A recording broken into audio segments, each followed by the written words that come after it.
Castillo and Sugar Ray E. Ramos and staff. To the guest of Honorable Arturo Robes from the city of San Jose, Bulacan. Welcome to the House of the People. Majority Leader. Mr. Speaker, may I humbly request that we recognize the guest of the Honorable Deputy Speaker Bambi Emano.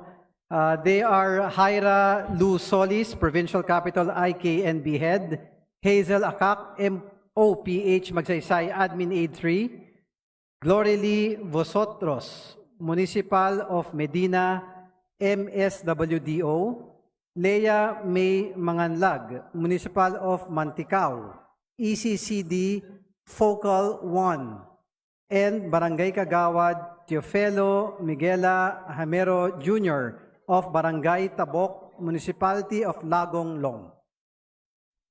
To Jaira Luz Silos, Hazel Akak, Glory Lee Vosotros, Leia Manganlang, Teofilo Hamero. Welcome to the House of Representatives. Majority Leader.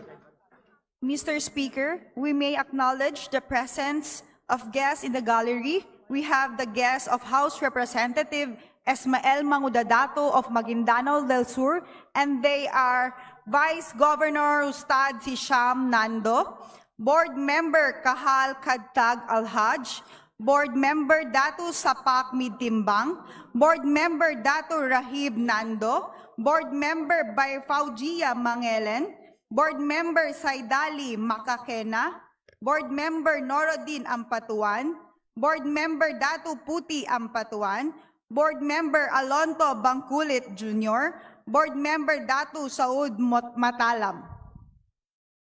To the guest of Honorable Ismael Mangudadato, Assalamu alaikum and welcome to the House of Representatives.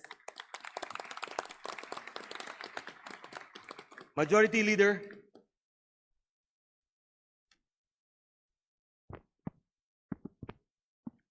Mr. Speaker, may we recognize the guests of Congresswoman Laila de Lima, Mamayang Liberal Party List, the faculty members and students from St. Paul University, Quezon City, faculty members Marlon Lofredo, Salvadore Ebardone, Marie Antoinette Alino, Father Jerome Espeña, students Eliza Relucio, Andre Benedict Tagun, Charles Beatrice Ong, Arvin Ross Franco, Tracy Ponchesa Cardeño, John Paulo Abalon,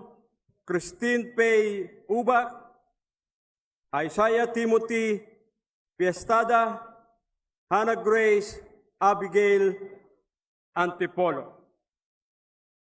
To the guest of Representative Leila de Lima from Mamayang Liberal Party List, welcome to the House of Representatives. Majority Leader.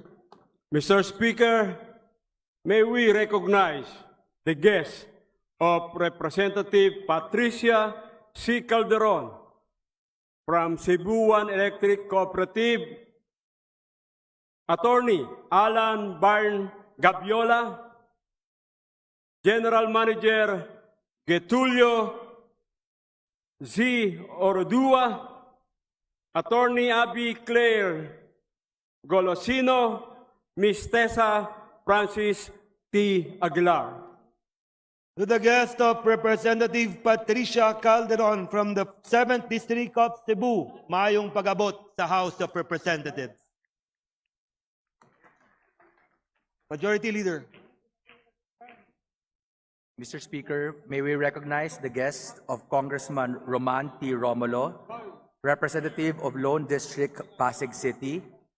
They are students and faculty members of the Sacred Heart Academy of Pasig, namely Ms. Eliza Marie Bere, Ms. Evelyn C. Borja, Ms. Marilu Ballego, Andong Juliana Maris Galang, Bertol Calix Rojas, Kimayong Ryan Neil Pagaw, Marso Matthew Lauren Bernardo, Pabalorcon Janela Mariha Medina, Pagaduan Nathaniel Bradley Nana, Pumarega Sebastian Amari Bautista, Ras Sean Jenry Boho, Rosal Glorian Jaden Fernando, Santos Martin Dave Alonzo, Bernel Riona Ashley Edsa, Batuan Christian Bert Brian Dulay, Kalob Martina Sofia Malaga, Caudilia Prince Ethan McNeil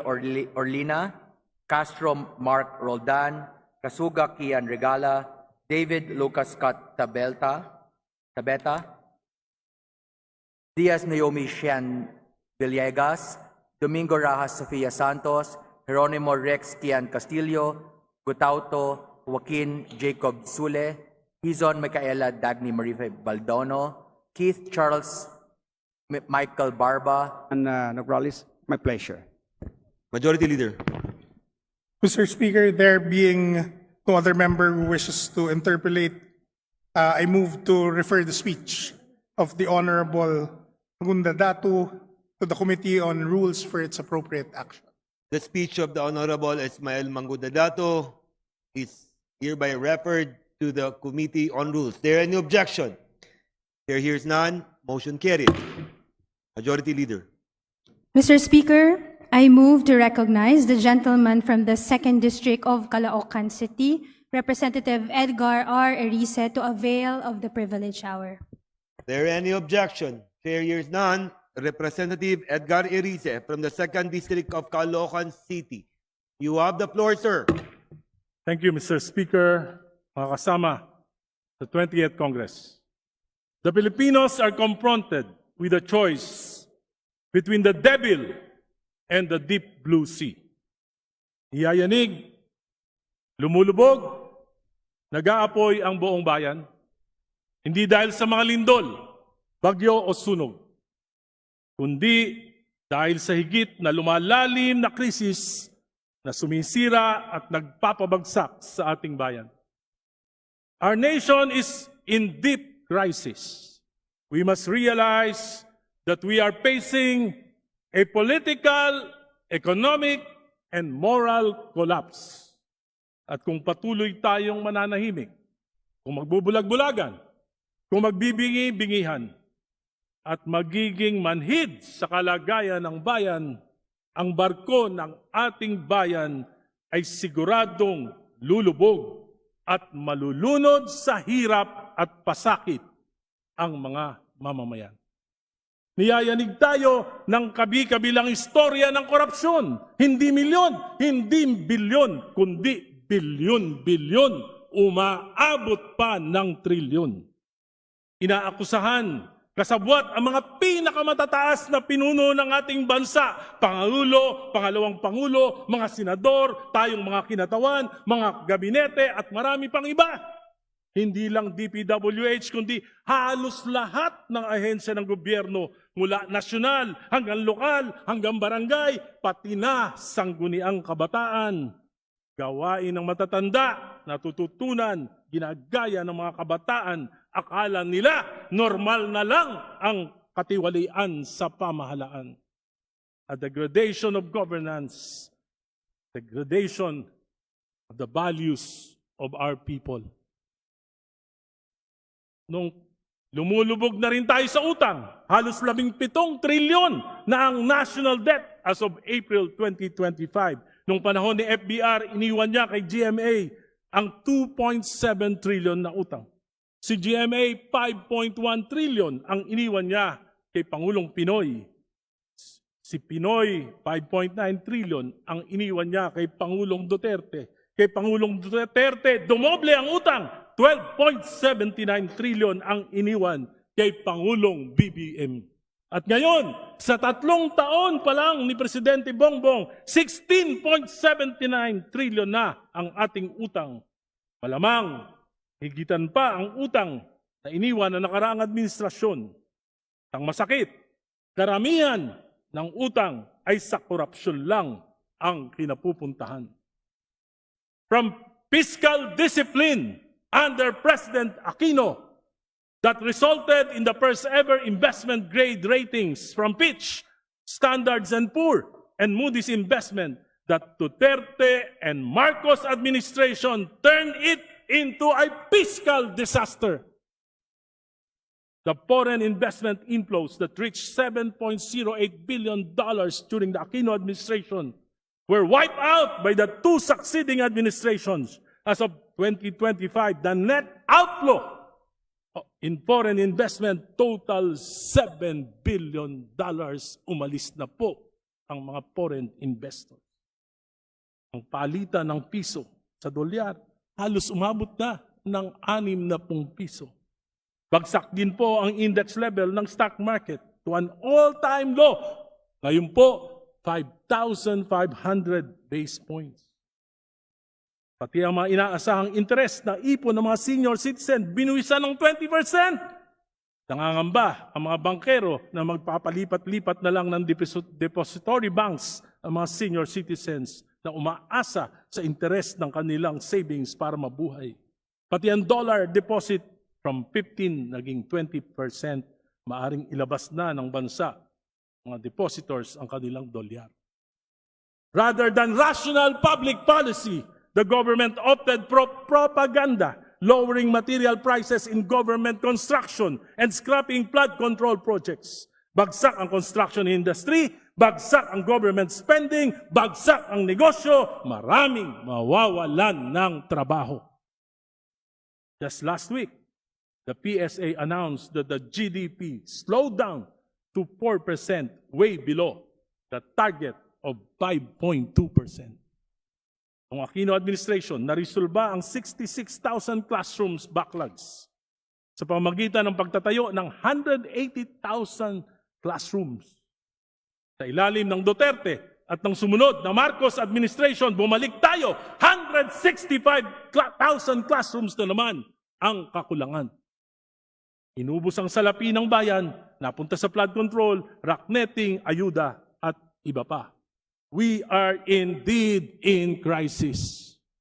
Just recently, a published report stated that it would take us 70 years to surpass the economy of Singapore and 2 years to surpass and be at par with Vietnam, provided that they would stand still. Kung hindi sila kikilos, 2 taon pa natin aabutan ang Vietnam. Habang nangyayari ito, lalong lumalalim ang pagkakawatak-watak ng ating mga pinuno. Naglalagablab ang apoy ng hidwaang pampolitika. President BBM and VP Sara ran under the platform of unity.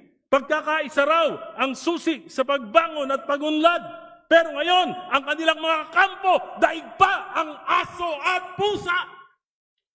Turuan, sumbatan, murahan, bangag, kurap, mas kurap ka. Sa harap ng sambayanan, nag-aaway, nagpapatutsadahan. Where are the statesmen of this nation? Anong halimbawa ito sa mga kabataan? What are you fighting for? Public welfare or the supremacy of your political dynasties? Nag-aapoy na rin ang galit ng bayan laban sa korupsyon, kasinungalingan at kabulukan ng sistema. Ngunit maging ang bayan ay hindi nagkakaisa, maging sila ay hati-hati rin, ang mga DDS daw ay kulto, Dilawan at Pinklawan daw ay nagsasantu-santuhan, kurap din naman, mga alta de sosyal. Sinusunog tayo ng sarili nating paghusga sa kapwa. Wala na ba talaga tayong maaring pagkaisahan? Former Congressman Saldico, a very close friend and ally and alter ego of former Speaker Martin Romualdez during the 19th Congress. Saldico is also the main author of the 2023, 2024, and the 2025 General Appropriations Act. He accused the President and former Speaker Romualdez of having directed him to make 100 billion insertions in the 2025 GAA. and having benefited from it. We cannot simply dismiss this, but there are some questions. Like, for example, he did not include the participation of his co-authors, Senator Chis Escudero and Senate Finance Chief Grace Poe. Kalokohan naman na nakapag-insert ng 100 billion na hindi nila alam, subalit pinirmahan nila ito. Marami pang katanungan sa mga piecemeal na paglalantad na ito. But we cannot ignore his revelations. What complicates the revelation of Kong Saldico ay kasabay ng malalaking rally ngayon sa EDSA at sa Luneta. Ano po ba ang tunay na motibo? Paglalahad ng katotohanan o pagpapabagsak ng gobyerno ni Pangulong BBM?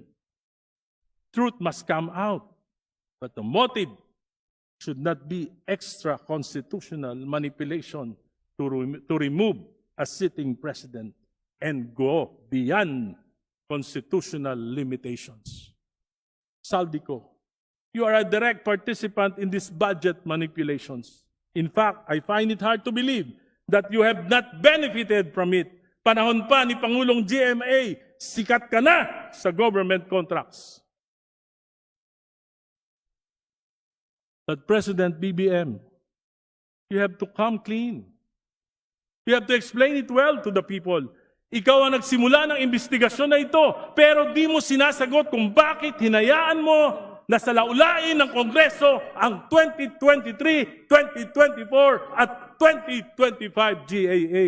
Noong 2023, some 300 billion were inserted and diverted by Congress. Di ka kumibo. Pati na ang gabinete mo, hindi kumibo. 2024, more than 500 billion were inserted and appropriations were diverted. Hindi ka pa rin kumibo. Ang gabinete mo, hindi rin kumibo. 2025 GAA, 473 billion were inserted and appropriations were diverted. Di ka pa rin kumibo, maliban sa 29 billion na binito sa dahilang mas lumaki na ang pondo ng DPWH kaysa DepEd, which will make this 2025 GAA unconstitutional. Parang imposible na hindi mo alam ito, Pangulong BBM. Not knowing that hundreds of billions in your budget proposal year after year for 3 years is unimaginable. This is a question of complicity or competency.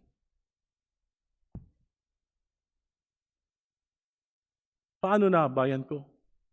Ano ang magagawa natin para di tuluyang lumubog ang bayang ito? Huwag tayong padala sa mga maling panawagan na lalong magdudulot ng paghihirap sa ating bayan. Military o junta, ito'y lalong magdudulot ng kaguluhan. Ang kinabukasan ay walang katiyakan. A picturesque of highly unstable government will be a banana republic. BBM resign, papalit si BP Sara, at higit na magkakawatak-watak ang mga Pilipino, maghihigantihan, at wala rin namang mababago sa sistema. Bakit? Yung mga magnanakaw sa gobyerno, babalimbing lang yan. Yung mga political dynasties, babalimbing lang yan. I appeal to the sense of patriotism of everyone.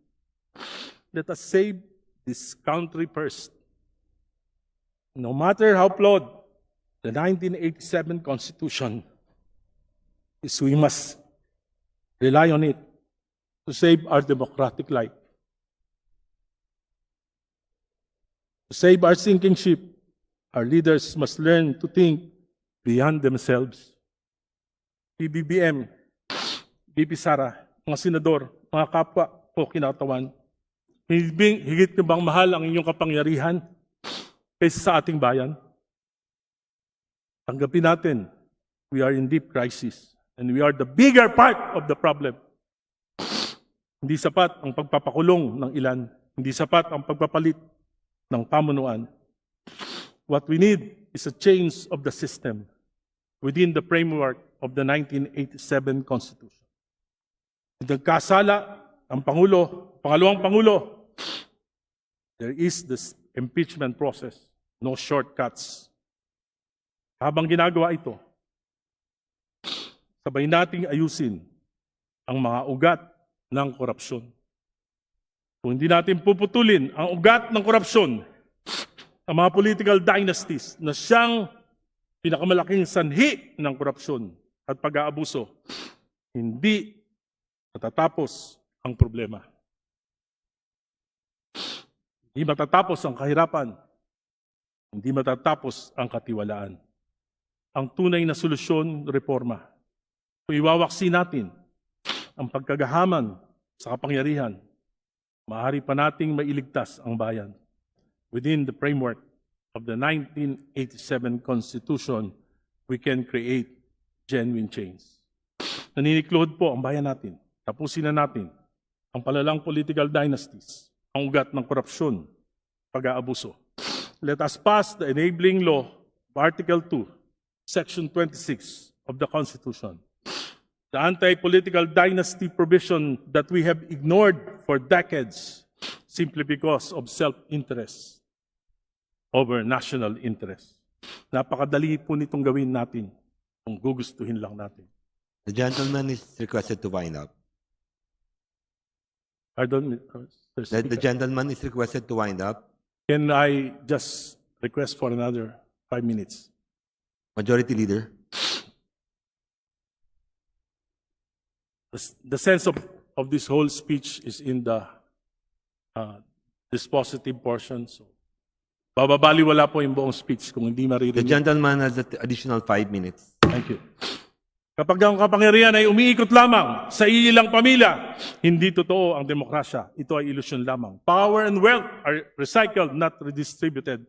Positions are inherited, not earned. Mag-ama, mag-asawa, magkakapatid, palitan sa pwesto. Sa buwatan, walang check and balance sino ang mag-iimbestiga sa kapamilya. Ang halalan ngayon ay hindi na tunggalian ng plataforma, tunggalian ng apelido. Pagagaling ng kabataan, wala nang tsansa. Meritocracy has no place in this country anymore. Elections become predictable, parties become irrelevant, governance becomes hereditary. Kapag isang angkan ay ang may control sa executive at legislative accountability ay nawawala. Dati ay monopolyo ng mga Duterte, ngayon ay monopolyo ng mga Marcos. Ano nangyari? Supermajority, walang check and balance, lusot ang korupsyon. Mga kontrata at proyekto na pupunta sa mga kapamilya, kaibigan, ghost projects, substandard projects, manipulated procurements. Ang mga congressman at mayor, sila na ang kontratista gamit ang lisensya ng mga diskaya. Binabaha, nililindol, nasusunugan, nagugutom na ang mamamayan, ninanakawan pa. Kung ang mga proyekto ay pamumulitika, di batay sa pangangailangan, walang kahinitnan ang bayan na ito. Both buying disguise as social aid programs used to keep dynasties in power. Kaya bawat eleksyon, pataba ng pataba ang dinastiya. Pahirap ng pahirap ang mamamayan. Dynasties make poverty functional. Ginagamit ang kahirapan. Filipinos are kept dependent, not empowered. Mr. Speaker, and our people see the same surnames, elections after elections, mawawala na sila ng tiwala until they lose faith in the nation itself.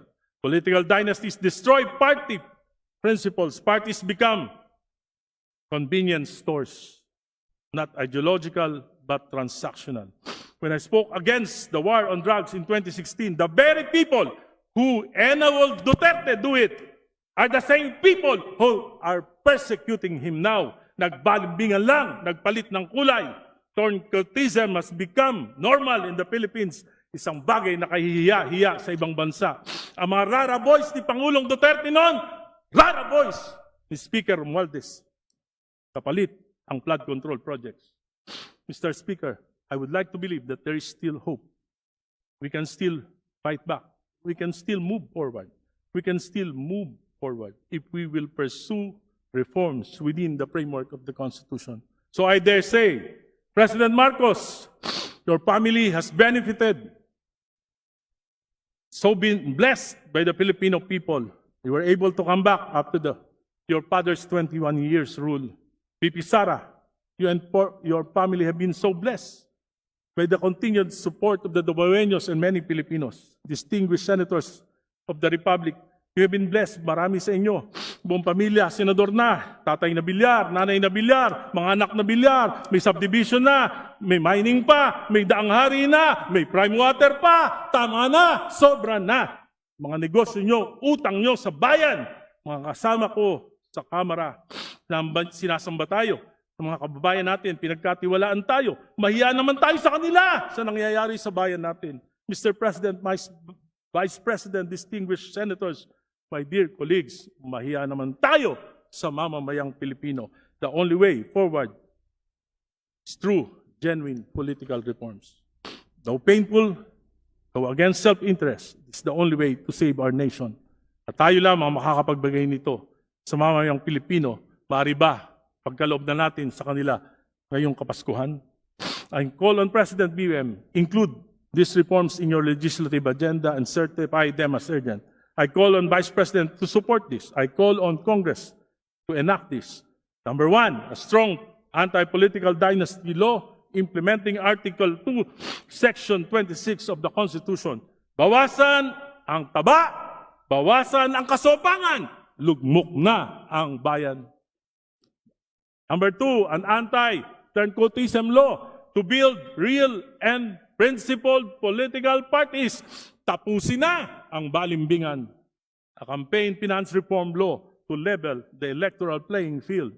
Number four, a law empowering the Independent Commission on Infrastructure to investigate and prosecute corruption and break the chain of abuse and impunity. Bigyan ang ICI ng contempt powers. Bigyan ng karapatan na halukayin ng mga dokumento ng mga contractors, bigyan ng sariling pondo at tao, at sa lahat ng mga inaakusahan dapat humarap sa ICI, pati na ang Pangulo. President BBM, you have established the ICI, but it is obvious that its powers cannot withstand the influence and manipulations of your closest allies and relatives who have benefited from the corruption in government infrastructure. The ICI must not be the instrument of Malacanang, but the spear and shield of the people against the corrupt. Madaling gawin ito. Gugustuhin natin dito sa Kongreso. Mga kababayan, magkaisa na tayo sa kabila ng ating pagkakaiba-iba. Maaari nating pagkaisahan ang tunay na reforma para sa bayan. Hindi tayo lalaya kung pamahalaan ay minamana. Hindi tayo unlad kung ilan lang ang nakikinabang. Walang demokrasya kung hindi pantay ang laban sa halalan. Kung gusto nating wasakin ang katiwalian, wasakin natin ang mga political dynasties. Palayain natin ang ating bayan mula sa mga apelidong ayaw bumitaw sa kapangyarihan. Kaya kung hindi ipapasa ang mga batas na ito sa 2028, isumpa nyo, bayan ko, yung mga pare-parehong apelido. Hintayin natin ang 2028 elections, pumili tayo ng tama. Pasensya na po, hindi ako naglilinis-linisan at hindi ako nagbabanal-banalan. Sa 50 taon ng paglilingkod ko, kalaban ko 4 na dinastiya sa aking lungsod. I am battle-scarred. Maraming beses ko na pong kompromiso ang aking prinsipyo para makasurvive sa politika. Subalit ngayon, ako ay may pinagkatandaan. Habang tumatanda, gusto ko po tumitino. Wala na akong ambisyong politikal. Nais ko na lamang sa pagharap ko sa Panginoon ko. Masabi ko na naglingkod ako, lumaban ako para sa kapwa ko at sa bayan ko. As I now acknowledge my mortality. Mga kasama, nakinabang tayo sa bayan na ito. Maaari bang tumindig naman tayo para sa bayan na ito? Pasensya na po sa mga nasaktan ko. Subalit alam ko na alam nyo, katotohanan lang ang sinasabi ko. Iniulit ko, let us go to the constitutional process. Hindi po ako nananawagan ng BBM resign. Kung gusto po natin panagutin ng Pangulo, may impeachment. Kung gusto po natin panagutin at ipakulong mga magnanakaw, huwag nating madaliin, bantayan natin ang paggulong ng hustisya. Anumang kaguluhan ay lalong magpapahirap sa mamamayan na walang kalaban-laban. Mr. President, you owe it the people. Magpaliwanag ka, huwag kang magtago sa mga spokesperson mo na nagpapalusot lang. Pass the reforms, convince your allies in Congress. Bayaran ninyo ang inyong pagkukulang sa pamamagitan ng pagtama sa sistema. And finally, Mr. Speaker, dear colleagues, we cannot ignore the allegations made by Mr. Saldico regarding the supposed 100 billion insertions. Madali namang malaman ang katotohanan. Therefore, I respectfully move that we call the Secretary of the Department of Budget and Management, the Secretary of Finance, and the NEDA Secretary to a question hour here in Congress as soon as possible. So move, Mr. Speaker. Maraming salamat po.